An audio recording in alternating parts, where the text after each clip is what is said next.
Have you ever noticed how pretentious jerks will pronounce this pastry? More than likely, you've encountered at least one pretentious snob that calls it a croissant. That same pretentious snob then goes on to point out how it's a French pastry. Fear not, ignorant masses, for this pastry that is the epitome of all things French is from Austria.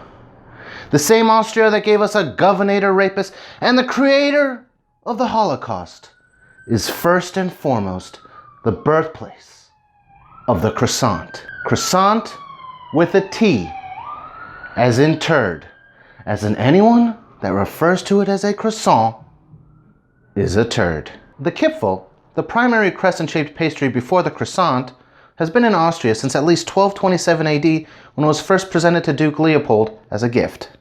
But other crescent-shaped pastries have been known to be in Austria for centuries before that. The Kipfel evolved into the croissant one fateful night in 1683 when a baker heard rumblings underground in the middle of the night.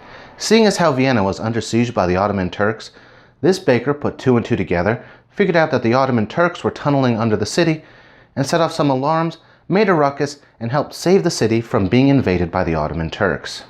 For those of you not familiar with the Ottoman Turks, they are famous for their brutal invasions and massacres across Europe up until the end of World War I. Kind of like a Nazis version 1.0.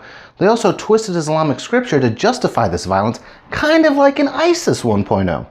But I digress. To celebrate the victory over the Ottomans, some bakers decided to create a celebratory pastry. They took kipfels, which like the moon on the Ottoman flag was crescent-shaped, and then deep fried it in pig lard, something the Ottomans as Muslims find absolutely disgusting, and created the croissant. It was the ultimate two birds with one stone for the people of Vienna, as they took something that the Ottomans found sacred, dipped it in something they find repulsive, and then eat it. The croissant did eventually make its way to France. Not really sure about the exact dates, but we're pretty confident that it was sometime after 1770 when Marie Antoinette, a Viennese native, came to France, but sometime before 1792 when Marie Antoinette had her head chopped off.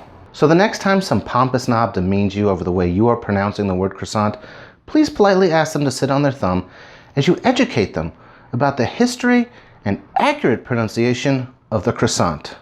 Thanks for watching this video. I'm Jim Huss. That's a fact, Jack, and you can take it to the bank.